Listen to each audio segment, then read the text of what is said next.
Listo, buenos días, Cari. Es jueves, semana de cierre, así que sabemos que todo el mundo andamos en el corre-corre, las coronas.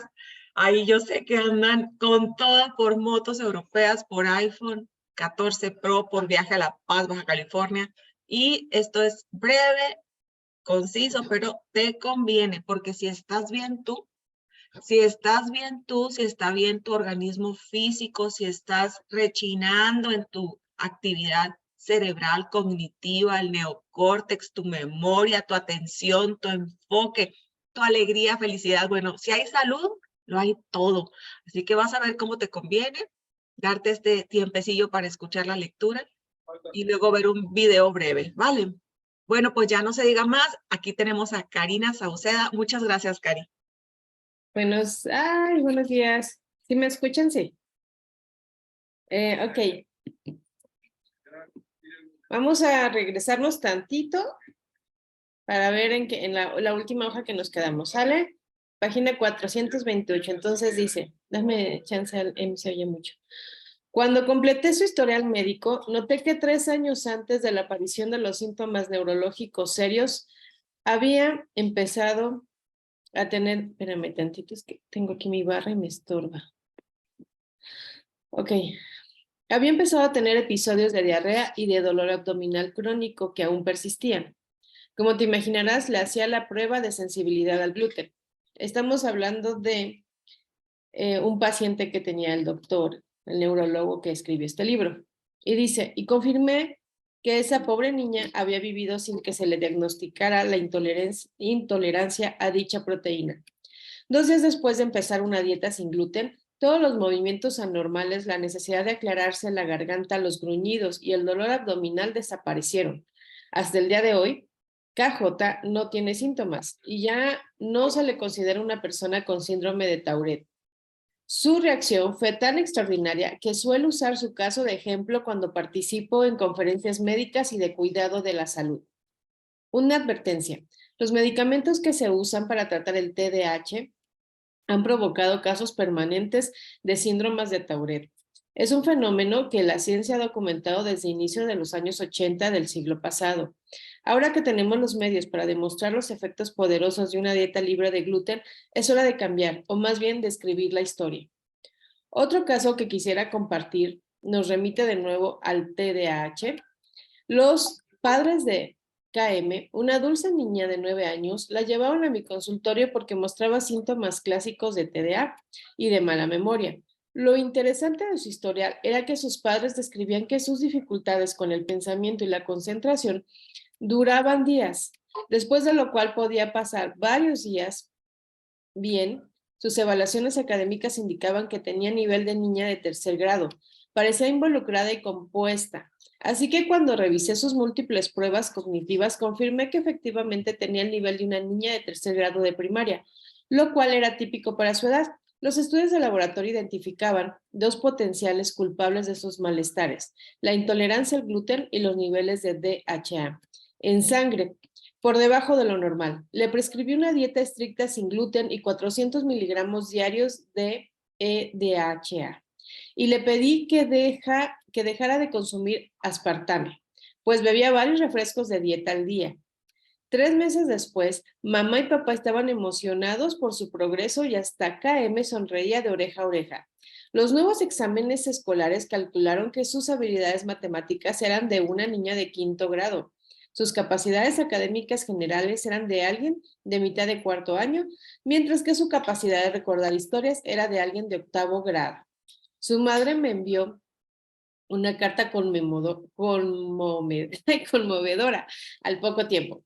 KM está terminando el 3er año de primaria. Antes de quitarle el gluten de la dieta, le costaba mucho trabajo la escuela, sobre todo las matemáticas. Como verás, ahora le va de maravilla. Dados los resultados de sus exámenes, entrará a 4º grado siendo la menor de su grupo. La maestra dijo que si se saltaba el 4º grado y entraba a 5º, estaría entre los alumnos del medio. Es un gran logro. Este tipo de historias son muy comunes entre mis pacientes. He estado familiarizado durante mucho tiempo con el éxito que se logra al llevar una dieta libre de gluten, pero por fortuna las pruebas científicas empiezan a ponerse al corriente con la evidencia anecdótica. Un estudio destacó se publicó en el 2006 y documenta de manera muy reveladora el antes y el después de varias personas con TDA, que durante 6 meses dejaron de consumir gluten. Lo que me encanta de este estudio en particular es que examinó a un amplio espectro de individuos de 3 a 57 años de edad y utilizó una escala conductual afamada para diagnosticar el TDAH, llamada escala de Connor. 6 meses después, las mejorías eran significativas. No presta atención a detalles, se redujo 36%. La poca capacidad para prestar atención se redujo 12%. Tiene dificultad para hacer o completar sus tareas escolares, se redujo 30%. Se distrae con facilidad con estímulos externos, se redujo 46%. Da respuestas a preguntas que aún no se le han permitido de hacer, se redujo 11%. La calificación general promedio de quienes fueron estudiados se redujo 27%. Entonces tengo la esperanza de que más gente se una a mi causa y emprenda acciones que nos hagan ser más sanos e inteligentes. Como las cesáreas aumentan el riesgo del TDA. Los bebés que nacen por cesárea tienen un riesgo mayor de desarrollarlo. ¿Pero por qué? Al entender los eslabones de la cadena, resalta la importancia de una flora intestinal sana para mantener la salud gástrica y el bienestar general. Cuando el bebé pasa de forma natural por el canal de nacimiento, miles de millones de bacterias saludables lo bañan y lo inoculan, con los probióticos adecuados, cuyo efecto saludable se queda con él de por vida.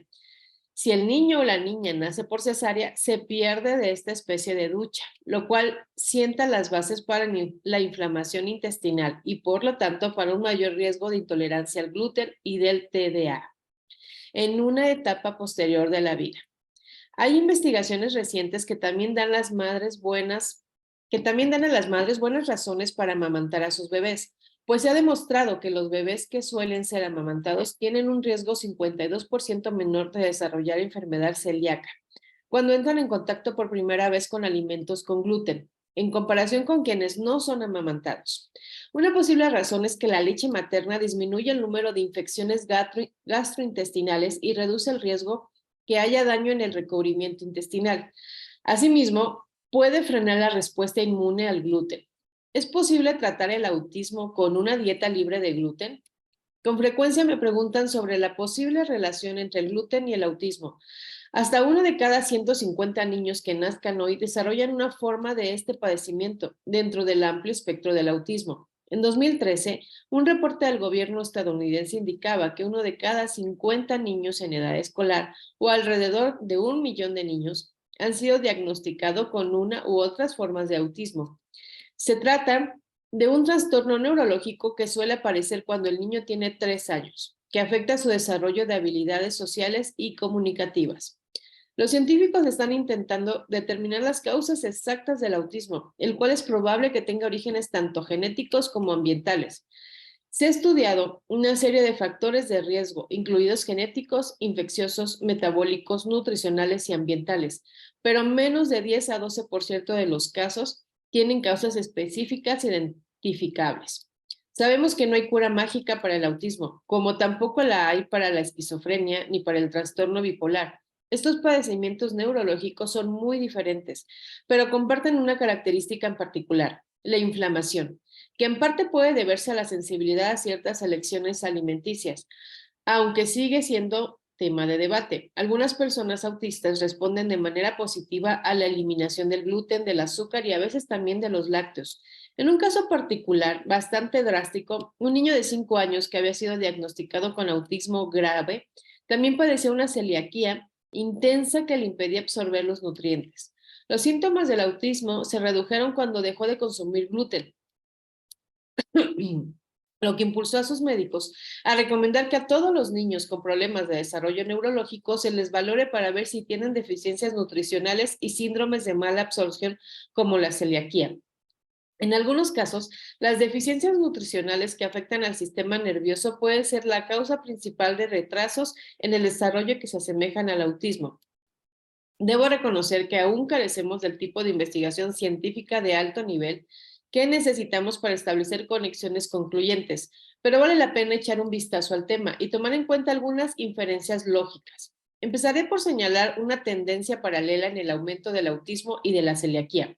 Eso no implica que haya un vínculo categórico entre ambos, pero es interesante notar que hay un patrón similar en cuanto a las cifras totales. No obstante, lo que ambos padecimientos tienen en común es la misma característica, la inflamación, mientras que la celiaquía es un trastorno inflamatorio del intestino y el autismo es un trastorno inflamatorio del cerebro.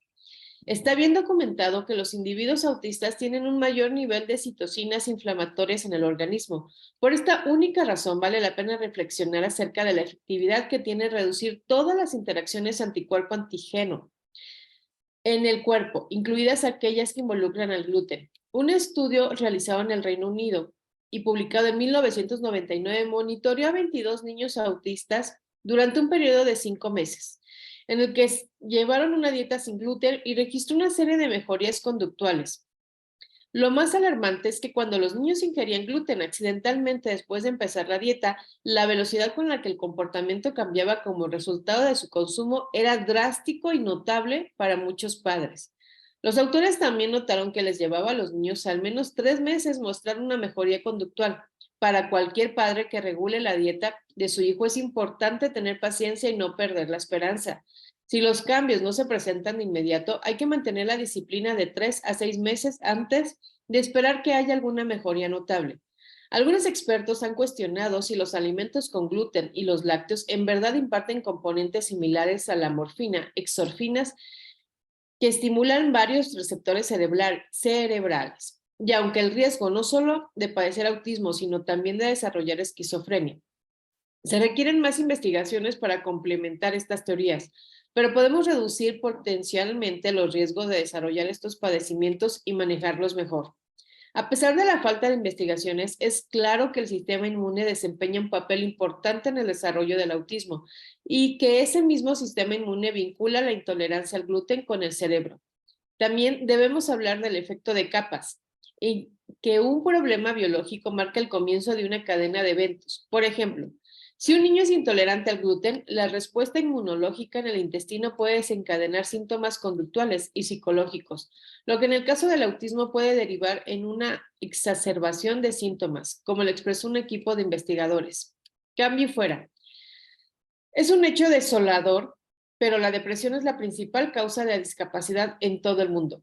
También ocupa el 4º lugar de incidencia a nivel mundial. La Organización Mundial de la Salud estima que en 2020 la depresión se volverá la segunda mayor causa de sufrimiento, solo por debajo de las enfermedades cardíacas. En varios países desarrollados, como Estados Unidos, la depresión ya se encuentra entre las principales causas de mortalidad. Lo más alarmante es que hay un elefante blanco sentado en los botiquines de muchas personas con depresión, que se llama antidepresivos.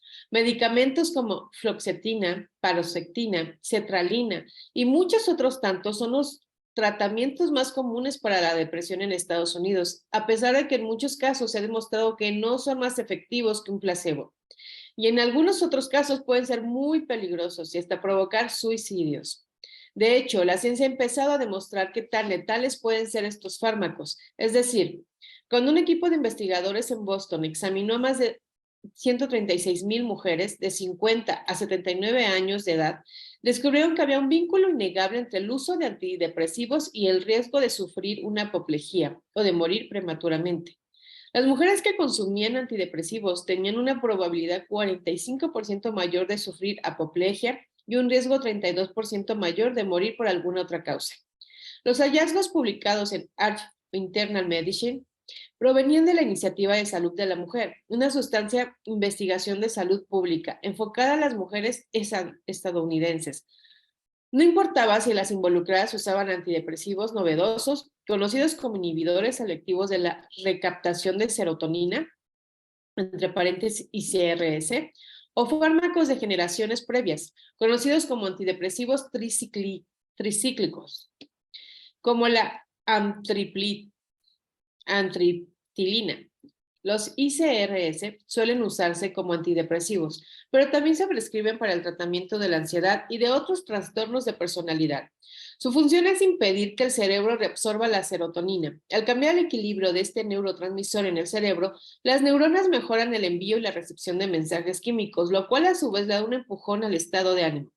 Este tipo de estudios perturbadores ha llegado a un punto álgido, por lo que algunas de las grandes farmacéuticas están dejando de desarrollar antidepresivos, aunque siguen ganando mucho dinero con ellos. Alrededor de 15,000 millones de dólares al año. Como se publicó recientemente en el Journal of the American Medical Association, la magnitud del beneficio de los antidepresivos en comparación con la de los placebos aumenta según la gravedad de los síntomas depresivos y puede ser mínima o inexistente. En promedio, en el caso de los pacientes con síntomas leves o moderados. Esto implica que hay ciertos medicamentos que no son útiles en casos graves, pero las implicaciones son gigantescas. Revisemos brevemente algunos otros hallazgos intrigantes que inspirarán a cualquiera que esté pensando en tomar antidepresivos a buscar otro camino hacia la felicidad. Ánimo decaído y caída del colesterol. Ya he argumentado que el colesterol tiene efectos nutritivos para la salud cerebral. Resulta que innumerables estudios han demostrado que hay mayores niveles de depresión entre quienes tienen el colesterol bajo, asimismo quienes empiezan a tomar medicamentos para disminuir el colesterol, es decir, estatinas. Puede deprimirse aún más. Lo he visto en mi consultorio. No es claro si la depresión es resultado directo del medicamento o si solo refleja una consecuencia de los niveles bajos de colesterol, explicación que yo favorezco. Estudios realizados hace más de una década demuestran que existe una conexión entre el colesterol total bajo y la depresión, por no mencionar los comportamientos impulsivos como el suicidio y la violencia. El doctor James M., psiquiatra certificado en el tratamiento tanto de niños como de adultos, escribió un hermoso artículo para Psychology Today en 2011, en el que resumía las evidencias al respecto.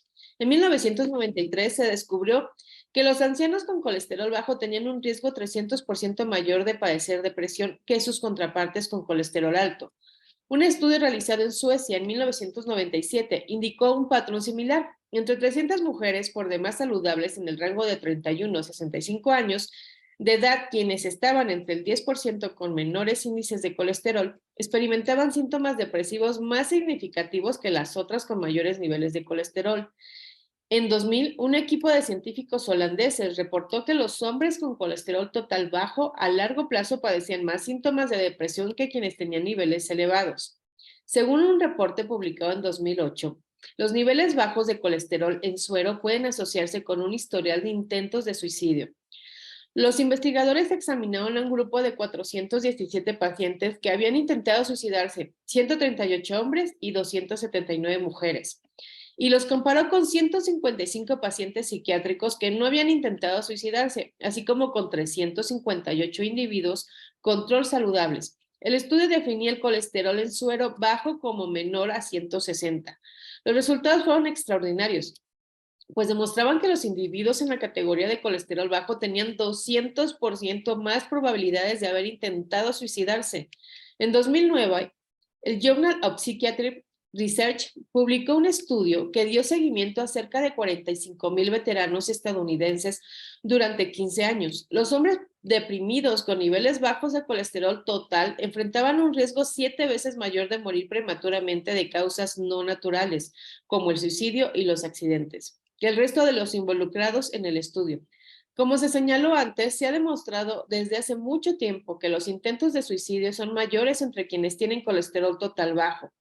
Podría seguir citando estudios de todo el mundo que llegan a la misma conclusión, tanto para los hombres como para las mujeres. Si tienes colesterol bajo, tu riesgo de desarrollar depresión es mucho mayor. Mientras más bajo sea, más te hará albergar pensamientos suicidas. No pretendo que lo tomes a la ligera, pues hay pruebas documentadas por instituciones de prestigio de lo grave que es esta relación causa-efecto. Esta relación está igual de documentada que el campo de trastorno bipolar. Quienes lo padecen tienen muchas probabilidades de intentar suicidarse si tienen bajo el colesterol. El bajón del colesterol. Desde hace mucho tiempo, la ciencia ha observado un traslape entre la celiaquía y la depresión, como el que existe entre la celiaquía y el TDA u otros trastornos conductuales. En los años 80 del siglo pasado empezaron a aparecer reportes de depresión entre pacientes con enfermedad celíaca. En 1982, un grupo de investigadores suecos reportó que la psicopatología de la depresión es característica de la celiaquía en adultos. Un estudio realizado en 1998 determinó que alrededor de una tercera parte de quienes padecen enfermedad celíaca también sufren depresión. En una investigación publicada en 2007, otro grupo de científicos suecos evaluó a cerca de 14,000 celíacos y los comparó con más de 66,000 controles saludables. Querían determinar cuál era el riesgo de deprimirse si se padecía celiaquía, así como el riesgo de tener enfermedad celíaca si se está deprimido. Resultó que los celíacos tenían 80% mayor riesgo de depresión, mientras que el riesgo de los individuos deprimidos de ser diagnosticados con celiaquía aumentaba 230%. En 2011, otro estudio sueco descubrió que el índice de suicidio entre la gente con celiaquía aumentaba 55%. Otro ensayo realizado por un equipo de investigadores italianos encontró que la enfermedad celíaca incrementa el riesgo de padecer depresión grave en un abrumador 270%. Hoy en día, la depresión está presente hasta en 52% de los pacientes con intolerancia al gluten. Los adolescentes intolerantes al gluten también enfrentan altos índices de depresión. Quienes son celíacos son particularmente vulnerables, pues tienen un riesgo del 31% de sufrir depresión, mientras que solo 7% de los adolescentes sanos enfrentan ese riesgo. Surge una pregunta lógica: ¿cómo se relaciona la depresión con el daño intestinal? Una vez que el recubrimiento del intestino ha sido dañado por la enfermedad celíaca, pierde su efectividad para absorber nutrientes esenciales, muchos de los cuales mantienen la salud del cerebro, como el zinc, el triptófano y el complejo B. Además, estos nutrientes son necesarios para la producción de sustancias neurológicas como la serotonina. Y asimismo, la mayoría de las hormonas y las sustancias de la felicidad se producen en torno a los intestinos, en lo que los científicos ahora denominan el segundo cerebro. Las células nerviosas presentes en el intestino no solo regulan los músculos, las células inmunológicas y las hormonas, sino que también producen de 80 a 90% de la serotonina del cuerpo. De hecho, el cerebro del intestino genera más serotonina que el cerebro que tienes dentro del cráneo. Algunas de las deficiencias nutricionales más críticas que han vinculado con la depresión incluyen la de vitamina D y de la del zinc. Ya sabes cuál es la importancia de la vitamina D en una gran variedad de procesos fisiológicos, incluida la regulación del estado de ánimo. De manera similar, el zinc es ajonjolí de todos los moles de la mecánica corporal. Además de ayudar al sistema inmune y mantener la agudeza mental, es necesario para producir y usar todos los neurotransmisores que determinan un buen estado de ánimo. Lo anterior sirve para explicar por qué el consumo de suplementos de zinc mejora los efectos de los antidepresivos entre quienes padecen depresión grave. Por ejemplo, un estudio del 2009 descubrió que la gente a la que no le habían servido los antidepresivos con anterioridad afirmaba haber tenido mejorías una vez que comenzó a complementar su uso con suplementos de zinc. El doctor James, al que mencioné antes, ha escrito mucho sobre el tema y, al igual que yo, recibe a muchos pacientes a quienes los antidepresivos no les han funcionado. Una vez que estos individuos evitan los alimentos que contienen gluten, sus síntomas psicológicos se dirimen. En otro artículo publicado en Psychology Today, afirma: la celiaquía no diagnosticada puede exacerbar los síntomas de la depresión, incluso puede ser la causa subyacente. Los pacientes con depresión deberían hacerse pruebas de deficiencias nutricionales. Incluso es posible que la celiaquía sea el diagnóstico correcto y no la depresión. Muchos médicos pasan por alto las deficiencias nutricionales y no piensan en hacer pruebas de sensibilidad al gluten a sus pacientes porque están muy acostumbrados a recetarles medicamentos y les resulta más cómodo. Es importante señalar que una tendencia en común en varios de estos estudios es la cantidad de tiempo que se requiere para cambiar las cosas en el cerebro. Como ocurre con los otros trastornos conductuales como el TDA y la ansiedad, los individuos pueden tardar hasta 3 meses en sentir un alivio generalizado. Es fundamental ser consistente una vez que se inicia una dieta sin gluten. No pierdas la esperanza si no ves mejorías significativas de inmediato, pero date cuenta de que es probable que experimentes una mejoría sustancial en más de un aspecto. En una ocasión traté a un entrenador de tenis profesional que había sido incapacitado por la depresión y que no mejoraba a pesar de haber probado varios antidepresivos recetados por otros médicos. Cuando le diagnostiqué intolerancia al gluten, empezó a llevar una dieta libre de esta proteína, lo cual transformó su vida. Sus síntomas depresivos se evaporaron y volvió a dar su máximo en la cancha. Yo creo que ahí nos quedamos, porque ya son 10:32, la página 456. Y vamos a ver ya como recomendaciones, yo creo, ¿no? De Ay, comer pues o algo vale. así. Yo creo que sí, ya voy a anotarlo aquí en nuestro grupo de WhatsApp Cerebro de Pan. 456, ¿verdad? 456. Sí, 4, 5, 6. Página 456. Listo.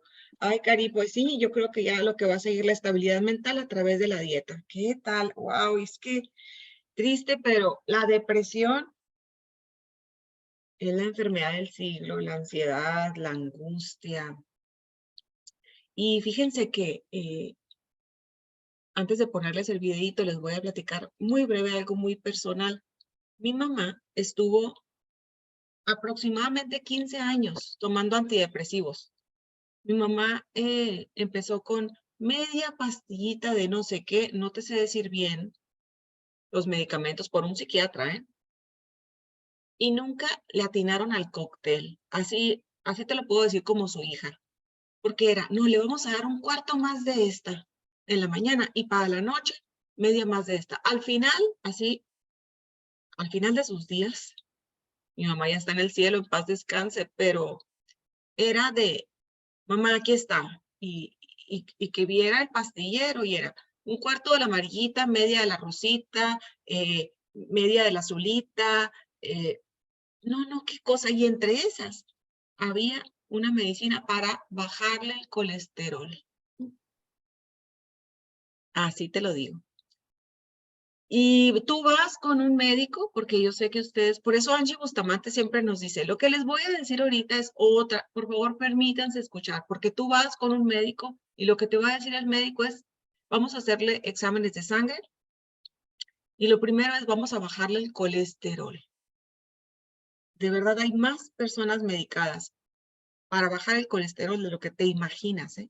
De lo que te imaginas. Y ni tan siquiera son para echarse una plática con tu mamá, en el caso con mi mamá, de cómo come, platíqueme cómo es su día, qué desayuna, qué come, qué cena. O sea, están muy pendientes de bajar el colesterol. Y mi mamá podía estar en Hermosillo, Sonora, buscando el raspado de ciruela con leche la lechera y póngale más jarabe, señor. O sea, mi mamá era de esas abuelas que tú abrías la bolsa y, mamá, traes dulce de anís, ¿quieren tus niños? Traigo dulce de anís, traigo chiclosos de Losito Montes. Ay, mamá, tú siempre, qué rico. Era la abuela que siempre traía los chiclosos y los dulces y las mentitas y las... ¿Y qué te digo con esto? Pues que imagínate, o sea, la ignorancia nuestra, porque la mía también, o sea, yo no sabía. Yo como hija podía haberle dicho, oye, mami, ¿sabes algo? Te están bajando el colesterol, pero no te dicen nada del azúcar. Oye, mamá, te tomas los raspados con singular alegría, el señor ya hasta te ve llegar. La señora Julia Irma ya hace su raspado de ciruela con jarabe extra, le pongo más ciruela y le pongo más leche a la lechera, ¿verdad? Ay, ya me conoce. De hecho, cuando falleció, así en Hermosillo, Sonora, su misa en la Capilla del Carmen fue muy cerca de la esquina donde se pone el señor de los raspados. Y ay, su mamá, ¿cómo la voy a extrañar? Su raspado de ciruela. ¿Y por qué te digo esto? Porque la depresión fue algo que en ella fue muy triste, o sea, no podía levantarse, era una depresión clínica de no tengo ganas, no tengo ganas, ya me quiero ir, decía, ya me quiero ir, ya quiero descansar. No tenía ganas ni de vestirse ni de bañarse, los hijos pues, ay, que mi mamá, no, ya sí está bien, Pamela, ya, así está bien, así de que ya no tengo ganas. ¿Por qué les comparto todo esto? Porque lo que estamos leyendo lo vemos en nuestra vida y no le ponemos atención. Ahí está en nuestras manos. Y yo sé que es difícil con los papás, yo sé, porque pues ya son señores mayores, ya, ¿no? Mi mamá casi de 80, no llegó a los 80, murió a los 76. Murió joven, ¿eh? Porque ahora yo veo personas de 76, me estoy fijando y digo, ay, no, estaba joven. Pero ya en la edad cronológica podría estar joven, pero ya hace mucho que no quería estar, ya no estaba viva al deseo, a las ganas. ¿Sí? Me explico. Y bueno, pues con esto tengo un videíto. Empieza por ti. No queramos convertir a los padres, porque luego ahí estamos, mamá, papá, mamá, papá. Empieza aquí, aquí empieza. Empieza por ti y corta esa herencia, corta esos hábitos, corta esas creencias, porque si no lo vamos a pasar a la siguiente generación y a la siguiente, a la siguiente. Empieza por ti. Deja de ver y señalar y querer cambiar a tu mamá, a tu papá, a tus tíos, a tus abuelos, a tus hermanos. Aquí, tú, cada uno hagamos responsable de esto, que es lo más difícil. Aquí, tu organismo físico empieza a liderarte tú. Bueno, ya les dejo este video que está muy breve, creo que dura 40 segundos, pero tiene que ver con esto que Cari nos estaba leyendo, ¿verdad? Del colesterol y que ayer aprendimos con Angie Bustamante. Si no viste la charla, pídemela. Está en mi canal YouTube Pamela Invitadera y en Facebook Pamela. Perdón, canal YouTube Pamela Ibarra y Facebook Pamela Invitadera. Ahora sí, aquí está. Cholesterol lowering medication. Are you ready for the side effects? Dementia, muscle wasting, Alzheimer's, memory loss, and they've just added another one, breast cancer, because our sex hormones are made from cholesterol. How many people are in aged care with dementia and Alzheimer's and memory loss, and it's the cholesterol lowering medication? I believe personally this verges on criminal. We had a pharmacist do our program. She said, this really annoys me. She said, I know it's only a money-making scheme. Because if you go on an antibiotic, you're on it for a week. If you go on cholesterol-lowering medication, how long are you told you're on it for? Life. Para toda la vida, ese medicamento recetado para mi mamá, para bajar el colesterol, toda la vida. O sea, desde que empezaron a dárselo hasta que murió. ¿Y saben de qué murió? Bueno, lo que dice su acta de función. Yo siempre dije de depresión, o sea, ella no quería vivir. Infarto al miocardio. Infarto al miocardio dice su acta de defunción y toda la vida con medicamento para bajar el colesterol. Pero está en el azúcar, está en las harinas refinadas, está en tu salud intestinal, está en la microbiota.